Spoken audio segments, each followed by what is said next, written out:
আপনি যদি দেখেন যে এখন পর্যন্ত শীর্ষ ব্যাটসম্যান আপনি ইন্ডিয়ান এবং অস্ট্রেলিয়ানদেরকেই কিন্তু পাবেন। আপনার সম্ভবত শীর্ষে বিরাট কোহলি শীর্ষে রয়েছেন, সাউথ আফ্রিকান একজন রয়েছেন, রোহিত শর্মা রয়েছেন, এবং বোলিং এর ক্ষেত্রে কিন্তু তাই ইন্ডিয়া এবং অস্ট্রেলিয়া খুব বেশি ডোমিনেট করছে, সঙ্গে সাউথ আফ্রিকা। একটা জিনিস কি, আপনার অস্ট্রেলিয়ানরা যেভাবে বেড়ে উঠছে এবং ইন্ডিয়ান ক্রিকেট অতি সম্প্রতি গত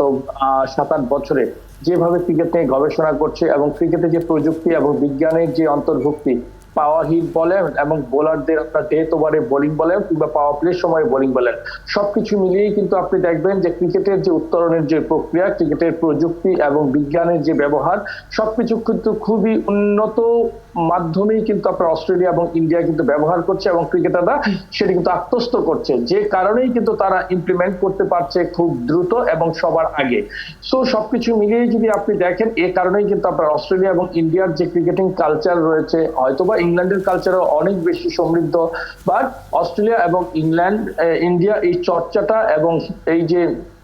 প্রায়োগিক দিকটা অনেক বেশি কিন্তু তারা ক্রিকেটের এই চর্চাটা করছে, যে কারণেই আপনি যে প্রশ্নটা করলেন যে ওরা কিন্তু আপনার র্যাঙ্কিং এ অনেক বেশি এগিয়ে থাকে। আর রনি ভাই একটি কথা বলেছেন যে সীমানার একটি কথা বলেছেন, ডেফিনেটলি খুব ইম্পর্টেন্ট যে আমরা যদি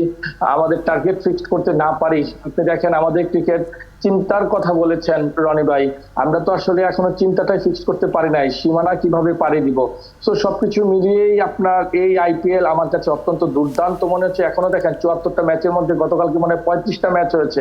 এখনো কিন্তু অর্ধেকের বেশি ম্যাচ বাকি রয়েছে, প্লে অফ শুরু হবে 21শে মে থেকে। তো সবকিছু মিলিয়ে আইপিএল এ কিন্তু এখনো অনেক বেশি সারপ্রাইজ ওয়েট করছে আমার কাছে মনে হয়। 1, 2, 3 ঢাকায় জমি জিতে নিন 100% ক্যাশব্যাক সহ 20 কোটি টাকার পুরস্কার।